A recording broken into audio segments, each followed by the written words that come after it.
உலகத்துல எல்லாரும் volume based work அவுட்ஸ்ன்னு சொல்லி ரொம்ப அப்சஸ்டா 2 மணி நேரம், 3 மணி நேரம் ட்ரெயின் பண்ணிக்கிட்டு இருந்த டைம்ல, ஒரே ஒருத்தர் மட்டும் சம்மந்தமே இல்லாம வந்து, வால்யூம்லாம் இல்ல வயலன்ஸ்ன்னு சொல்லிட்டு ஒவ்வொரு செட்டையுமே மசில்ஸ் அதுக்கப்புறம் ஒரு ரெப் கூட போக முடியாத லெவலுக்கு புஷ் பண்ணாரு. அதுவும் 20 நிமிஷத்துக்குள்ள. அந்த மனுஷன் வேற யாருமே கிடையாது. Mike Mentzer the genius.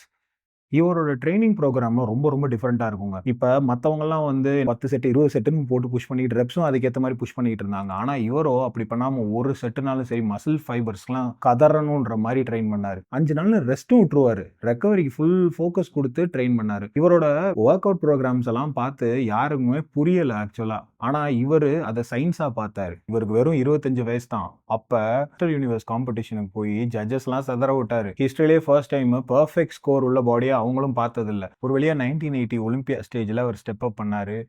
அங்க இருக்கிறதுலயே பெஸ்ட் பிசிக் என்னமோ அவரோட தான். ஆனா ட்ராஃபி அர்னால்டோட போச்சு. பாலிடிக்ஸ் பண்ணாங்க. அங்க அவர் பாலிடிக்ஸால வீழ்த்தப்பட்டாரு. அவர் டிப்ரஷனுக்குள்ள போய் ஜிம்ம வேணா விட்டுருக்கலாம். ஆனா அவர் ஐடியாவ அவர் விடவே இல்ல. அந்த ஐடியா இன்னைக்கு வந்து ஒரு கல்ட் ஃபாலோயிங் மாரி ஒரு ரிலிஜன் மாரி கூட வந்து அந்த பிலாசபி இன்னும் வாழ்ந்துகிட்டு தான் இருக்கு. அவர் லெகசி இன்னும் தொடர்ந்துகிட்டு தான் இருக்கு. ஹெவி டியூட்டின்னு சொல்லி கமெண்ட் பண்ணுங்க. மைக் மென்சர் ஃபாலோ பண்ண மாரி ட்ரெய்னிங் புரோட்டோகால 2025ல ஃபாலோ பண்றதுக்கான டிப்ஸ். இன்னொரு வார்னிங்க. இது வந்து சாஃப்ட்டான ஜிம் கைஸ்க்கு கிடையாது. வாரியர்ஸ்க்கான ஒரு வொர்க் அவுட் சார்ட். கோ ஹார்ட் ஆர் கோ ஹோம்.